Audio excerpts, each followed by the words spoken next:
Hello learners, welcome to my YouTube channel to the point learning. आज मैं आपके साथ क्लास 12 फिजिकल एजुकेशन में chapter 8 biomechanics and sports discuss कर रही हूँ, जिसमें मैं आज इस चैप्टर का लास्ट टॉपिक डिस्कस करने जा रही हूँ, जो कि है प्रोजेक्टाइल इन स्पोर्ट्स। इससे पहले Newton's law, equilibrium, friction and sports, gravity, ये सारे टॉपिक्स हम ऑलरेडी डिस्कस कर चुके हैं, जिसका लिंक आपको इस वीडियो के डिस्क्रिप्शन बॉक्स में मिल जाएगा। तो अगर आपने ये वीडियोस नहीं देखे हैं या मिस आउट हो गए हैं तो आप लिंक पर क्लिक करके जरूर देख लीजिए।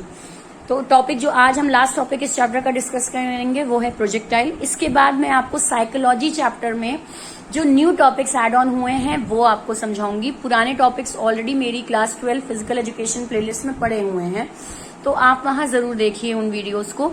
इसके अलावा जो न्यू टॉपिक है वो मैं 1 बाय 1 डिस्कस करूंगी ही नेक्स्ट चैप्टर से रिलेटेड, और फिर लास्ट चैप्टर ट्रेनिंग भी। इस हिसाब से हमारा क्लास 12 का जो अभी करंट सिलेबस है उसके मैं सारे टॉपिक्स डिस्कस कर चुकी हूँ, और जो बचे रिमेनिंग न्यू टॉपिक्स हैं वो भी धीरे धीरे कवर हो रहे हैं।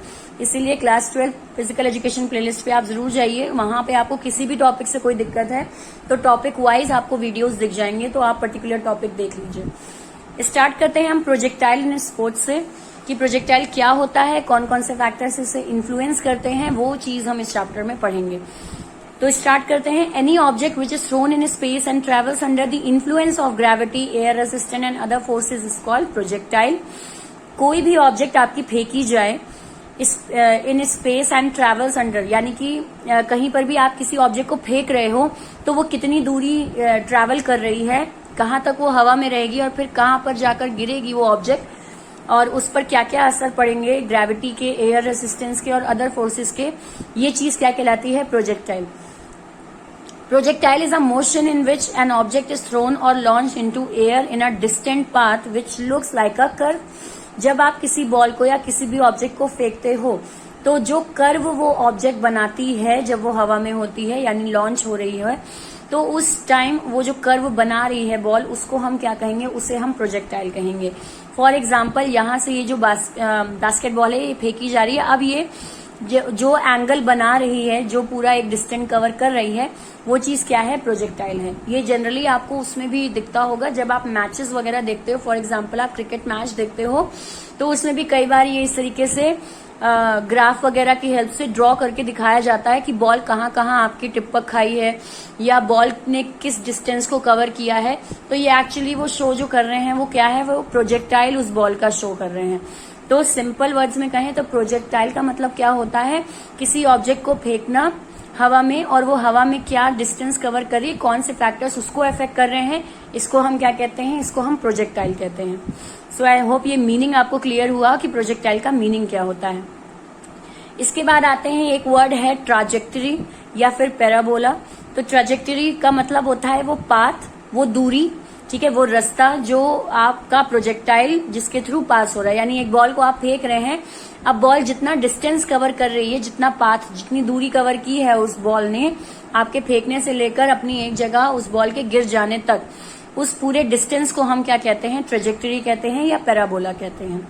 ये भी आपका इसमें एड ऑन होता है। जब आप प्रोजेक्टाइल एक्सप्लेन करें तो ये भी जरूर एक्सप्लेन करें कि ट्रेजेक्टरी क्या होता है, या ये अक्सर एमसीक्यू वगैरह में स्टेटमेंट्स के फॉर्म में आ सकता है। So this is what projectile, the path through which the projectile passes. एक प्रोजेक्टाइल पास हो रहा है तो वो चीज आपकी क्या कहलाती है? ट्रेजेक्टरी या फिर पैराबोला कहलाती है। In projectile the angle of release is equal to angle of fall and it follows the parabolic path. आप जिस एंगल से बॉल को फेंक रहे हैं उसी एंगल से बॉल जाकर गिरेगी, तो वो बॉल अपना जिस एंगल पे डिस्टेंस को कवर करेगी और आप जिस एंगल से बॉल को फेंक रहे हैं वो दोनों एंगल आपके पैराबोलिक पाथ को डिसाइड करते हैं। इसके अलावा आते हैं नेक्स्ट पे कि कौन कौन से फोर्सेस या कौन कौन से फैक्टर्स हैं जो आपके अफेक्ट करते हैं आपके प्रोजेक्टाइल को। तो ग्रेविटी, एयर रेजिस्टेंस और इनिशियल वेलोसिटी बहुत बेसिक से आपके फैक्टर्स हैं जो एक प्रोजेक्टाइल को अफेक्ट करते हैं। इसमें अभी फैक्टर्स नीचे दिए हुए हैं, तो वो भी हम वन बाय वन डिस्कस करेंगे, उसमें ही आपका टॉपिक कवर आराम से हो जाएगा। पहले मैं मेन पॉइंट्स आपको बता देती हूँ, जो अगर केवल आपको आया एग्जाम में कि एक्सप्लेन प्रोजेक्टाइल, तो आप क्या क्या चीजें एक्सप्लेन करेंगे। तो ये फोर्सेज जो अफेक्ट करती हैं। इसके अलावा the object thrown on various angles will cover less distance.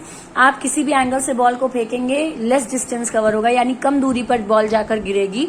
लेकिन अगर आप बॉल को 45 डिग्री में फेंक रहे हैं तो वो अपना सबसे ज्यादा मैक्सिमम डिस्टेंस कवर करेगी।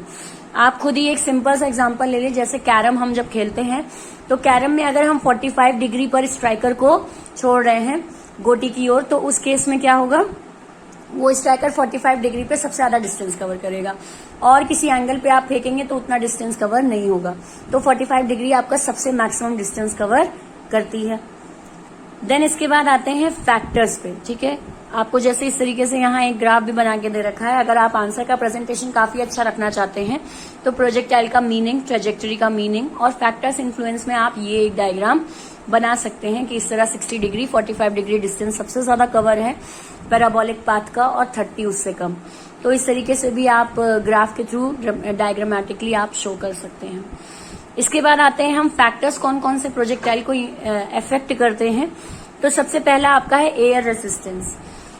Projectile moves through the air, it is slowed down by air resistance. देखिए सिंपल सी बात है, जब आप प्रोजेक्टाइल को मूव कराते हैं, यानी आप किसी ऑब्जेक्ट को मूव करा रहे हैं तो वो हवा में है, तो उसमें एयर का असर पड़ेगा ही उस ऑब्जेक्ट पे। ठीक है, तो अगर आप किसी भी ऑब्जेक्ट को हॉरिजॉन्टल बेस पर फेंक रहे हैं, सीधी लाइन पर ऑब्जेक्ट को फेंक रहे हैं, तो उस केस में वहां पे एयर रेजिस्टेंस डिक्रीज हो जाएगा, एयर का दबाव जो है वो कम रहेगा। ठीक, अगर आप सीधी किसी हॉरिजॉन्टल पाथ पे इस तरीके से किसी चीज को फेंक रहे हैं, वहां पे एयर का दबाव इतना नहीं पड़ेगा। The effect of air resistance is very small but need to consider surface area. अगर हम बात करें तो एयर रेजिस्टेंस काफी स्मॉल फैक्टर्स में कंसिडर किया जाता है, लेकिन ये कुछ केस में जरूरी हो जाता है कि सरफेस एरिया, वॉल्यूम क्या है, स्पीड क्या है, मास क्या है ऑब्जेक्ट का, तो ये चीजें आपकी एयर रेजिस्टेंस में इफेक्ट डालती हैं। जैसे बैडमिंटन अगर हम खेल रहे हैं तो उस टाइम बैडमिंटन जो आपकी शटल है, अगर उसे हम फेंक रहे हैं तो शटल, क्योंकि उसका मास बहुत कम होता है, तो उस केस में हवा का असर उस शटल पे पड़ता है। ठीक है, ये चीज क्या होगी, क्योंकि उस ऑब्जेक्ट का मास बहुत कम है, तो अगर हवा बहुत तेज चल रही है तो आपको बैडमिंटन खेलने में दिक्कत होती है। क्यों? क्योंकि जो शटल आप फेंकेंगे वो अपने डायरेक्शन को तय नहीं कर पाएगी, एयर रेजिस्टेंस की वजह से वो डायरेक्शन चेंज कर लेगी। तो ये चीज क्या है, एयर रेजिस्टेंस का असर पड़ता है अगर ऑब्जेक्ट का मास बहुत कम है। वहीं अगर आ जाइए हम बात करें मास अगर ज्यादा है किसी ऑब्जेक्ट का, जैसे बॉल वगैरह आप फेंक रहे हैं, तो उस केस में उस आपके एयर रेजिस्टेंस का ज्यादा इफेक्ट उस प्रोजेक्टाइल पर नहीं पड़ेगा। देन आते हैं सेकेंड पॉइंट, ग्रेविटी की बात करते हैं। Gravity act on a body और object to give it mass. The greater the weight of an object, simple बात है कि अगर आपकी ऑब्जेक्ट का वेट ज्यादा होगा तो ग्रेविटी भी उसे ज्यादा इन्फ्लुएंस करेगी, greater the influence of gravity on it. ठीक है, ग्रेविटी का असर भी उस पर ज्यादा पड़ेगा। जैसे अगर आप मेडिसिन बॉल फेंक रहे हैं तो मेडिसिन बॉल का वेट अपने में बहुत ज्यादा होता है, उस केस में अगर आप मेडिसिन बॉल को फेंक रहे हो तो वो बहुत दूर डिस्टेंस कवर नहीं करेगी, यानी प्रोजेक्टाइल बहुत ज्यादा इफेक्टिव नहीं रहेगा। क्यों? क्योंकि वहां पे आपकी मेडिसिन बॉल का वेट बहुत ज्यादा है। वहीं अगर नॉर्मल क्रिकेट बॉल फेंक रहे हैं आप, तो वो डिस्टेंस ज्यादा कवर करेगी। क्यों? क्योंकि वहां उस क्रिकेट बॉल का जो मास है, जो वेट है, वो कम है और उस हिसाब से ग्रेविटी उससे ज्यादा अट्रैक्ट नहीं करेगी। तो ये एक आपका सिंपल सा लॉजिक, ग्रेविटी कैसे अफेक्ट करती है। इसी की तरह से gravity will affect a projectile as well as it will decrease the height of the projectile can obtain. Gravity एक प्रोजेक्टाइल की हाइट को भी अफेक्ट करती है। जैसे कोई बॉल आप ऊपर की ओर फेंके, ठीक है, वर्टिकल पोजीशन में फेंके, तो वो ज्यादा दूर नहीं जाएगी, हवा में ज्यादा ऊंची नहीं उछलेगी। क्यों? क्योंकि ग्रेविटी उस ऑब्जेक्ट को अपने तरफ खींचेगी। और वहीं अगर आप हॉरिजॉन्टल बेस पर किसी ऑब्जेक्ट को फेंक रहे हो, आपने सामने की ओर ऑब्जेक्ट को फेंका है, तो उस केस में वो ऑब्जेक्ट ज्यादा दूर जाएगी। क्यों? ग्रेविटी उस पर ज्यादा असर नहीं करेगी। तो ये चीज आपकी ग्रेविटी ऐसे अफेक्ट करती है। देन हम बात करते हैं स्पीड ऑफ रिलीज और इनिशियल वेलोसिटी। आप खुद ऑब्जेक्ट को किस स्पीड से फेंक रहे हैं, इसका असर भी आपके प्रोजेक्टाइल पर पड़ता है कि आपकी स्पीड क्या है। अगर आपकी स्पीड किसी ऑब्जेक्ट को फेंकने में ज्यादा है तो जाहिर सी बात है कि उसका प्रोजेक्टाइल जो है वो ज्यादा होगा। क्यों? क्योंकि तेजी से फेंकेंगे आप बॉल को, स्पीड से बॉल को रिलीज करेंगे तो वो ज्यादा डिस्टेंस कवर करेगी ही। उस केस में प्रोजेक्टाइल भी उसका लंबा हो जाएगा। वहीं अगर आप ऑब्जेक्ट को, अगर आप कम स्पीड से फेंक रहे हैं किसी ऑब्जेक्ट को, तो प्रोजेक्टाइल कम होगा। इसमें दो चीजें और आती हैं, इनिशियल वर्टिकल वेलोसिटी और इनिशियल हॉरिजॉन्टल वेलोसिटी। बॉल फेंकने में आपकी इनिशियल वर्टिकल वेलोसिटी भी इफेक्ट करती है और हॉरिजॉन्टल भी। जैसे having higher initial horizontal velocity will increase the length of the flight time and therefore the distance covered। अगर आप हॉरिजॉन्टल यानी सामने की ओर किसी ऑब्जेक्ट को फेंक रहे हैं और स्पीड से फेंक रहे हैं तो वो ज्यादा डिस्टेंस कवर करेगी। सिंपल सी चीज है, आप कोई भी चीज सामने फेंक रहे हैं तो वो ज्यादा डिस्टेंस कवर करेगी, हॉरिजॉन्टल है। वहीं अगर आ जाइए आप वर्टिकल में फेंक रहे हैं, यानी कि आप स्ट्रेट किसी ऑब्जेक्ट को फेंक रहे हैं हवा में, तो वो डिस्टेंस कम कवर करेगी, क्योंकि वहां पे आपकी स्पीड थोड़ी इफेक्ट कर जाएगी। तो ये चीज क्या हो गई आपकी स्पीड, ठीक है, कि आप किसी स्पीड से पर्टिकुलर बॉल को या ऑब्जेक्ट को फेंक रहे हैं तो वो प्रोजेक्टाइल कैसा कवर करेगी। इसके बाद अब बात करते हैं angle of release. Angle already अभी मैंने बताया कि सबसे बेस्ट एंगल आपका कौन सा होता है, 45 डिग्री। अगर आपको प्रोजेक्टाइल पाथ को बहुत दूर रखना, बहुत लॉन्ग दिखाना है, प्रोजेक्टाइल पाथ आपका अच्छा खासा ज्यादा हो, तो उस केस में आप किस एंगल पे ऑब्जेक्ट को फेंके 45 डिग्री, वो बहुत दूरी जाएगी, दूरी कवर करेगी। और वहीं इसके अलावा बाकी सारी जो एंगल्स होंगे वो आपके कम डिस्टेंस को कवर करेंगे। देन आते हैं हाइट ऑफ रिलीज, यानी आप किस हाइट से ऑब्जेक्ट को फेंक रहे हैं। The higher the level of release the greater of distance covered in flight, यानी जितना ज्यादा ऊंचाई से आप चीज को फेंकेंगे, जितना ज्यादा ऊंचा चीज को फेंकेंगे, वो डिस्टेंस भी उतना ही ज्यादा कवर करेगी, ठीक है। अगर मैं आपसे कहूं कि सामने एक पर्सन बैठा है, दोनों चेयर पे बैठे हैं, आप सामने वाले को बॉल फेंको, वो डिस्टेंस कम कवर होगा, ठीक है। क्यों? आप बिल्कुल स्ट्रेट बॉल को फेंक दिए, ठीक है, कोई आपका कर्व उसमें नहीं रहा, ठीक है, कोई हाइट नहीं है। जो हम अगर यहाँ से हम बॉल फेंक रहे हैं और अगर हमने इस पर्सन को बॉल फेंकनी है और हमने कहा आप स्ट्रेट फेंकिए, तो ये डिस्टेंस कम कवर होगा। और वहीं अगर मैं कह रही कि नहीं, थोड़ा हाइट पर बॉल को फेंकिए, ऊंचाई से फेंकिए, तो हाइट पर फेंकने से क्या होगा, क्योंकि यहाँ पे आपकी हाइट का मैटर हो जाएगा, तो ये डिस्टेंस ज्यादा दूर कवर होगा, ठीक है। तो ये चीज क्या हो गई कि हाइट ऑफ रिलीज, कि किस हाइट से आप सामान को, ऑब्जेक्ट को फेंक रहे हैं। जितना ज्यादा आप हाई रखेंगे अपने ऑब्जेक्ट को, उतना ही ज्यादा डिस्टेंस वो चीज कवर करेगी। एग्जाम्पल आप ले लीजिए, जैसे वॉलीबॉल आप फेंक रहे हैं, तो आप क्या करते हैं, आप हाइट पर ज्यादा ध्यान देते हैं कि वॉलीबॉल जितनी आप नीचे से हाथ बनाकर ऊपर की ओर फेंकेंगे, बॉल जितनी ऊपर जाएगी वो उतनी दूरी कवर करेगी। तो ये चीज आपका हाइट ऑफ रिलीज हो जाता है। देन आते हैं नेक्स्ट पे, स्पिन। स्पिन का मतलब होता है बॉल का अपने में भी घूमना, लट्टू जैसे होता है अपने में घूमता है, वो स्पिन करता है, वैसे ही spin. The amount and direction of spin acting on a projectile will directly affect the distance projectile will travel. In tennis shot, top spin gives less distance as compare to back spin. अगर हम spin की बात करें कि ball अपने में जो घूम रही है, अगर बॉल अपने में घूम रही है तो वो डिस्टेंस कम कवर करेगी, क्योंकि बॉल अपनी फोर्स भी लगा रही है खुद भी घूमने में और एक प्रोजेक्टाइल भी कवर कर रही है।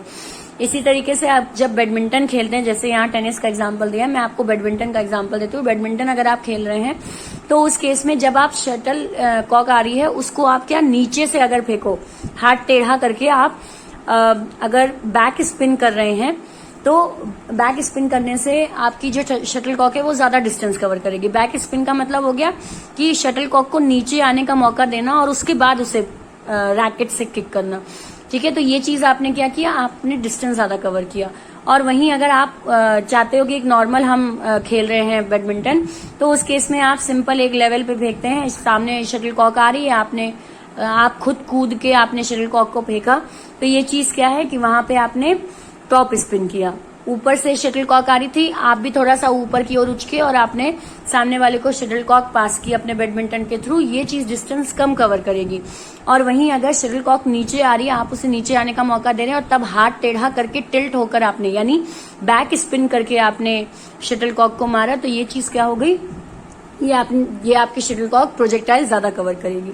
तो ये चीज आपका स्पिन की कॉन्टेस्ट में आता है कि बॉल अगर स्पिन हो रही है या आपका कोई भी ऑब्जेक्ट स्पिन हो रहा है तो वो डिस्टेंस जनरली कम कवर करेगा, और अगर स्पिन उसमें कम है तो वो ज्यादा दूर जाएगी।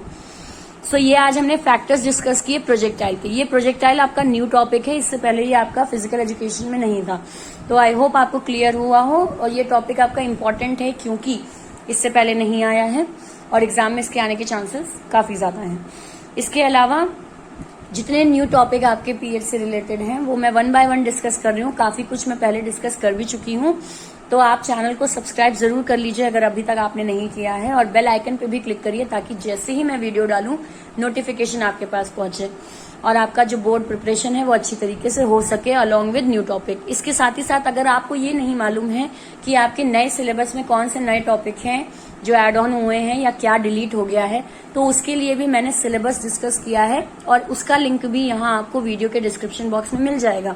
तो आप उस वीडियो को जरूर देखिएगा ताकि आपको क्लास 12th में सिलेबस क्या है वो पता रहे, ताकि आपको पढ़ने में भी आसानी रहे। सो आई होप इतना वीडियो आपको क्लियर हुआ हो। अगर कहीं कोई डाउट है तो कमेंट सेक्शन में लिखें। वीडियो पसंद आया हो तो लाइक जरूर करें, बाकी चैनल को शेयर करें और सब्सक्राइब जरूर कर लें अगर अभी तक नहीं किया है। Thank you and have a nice day.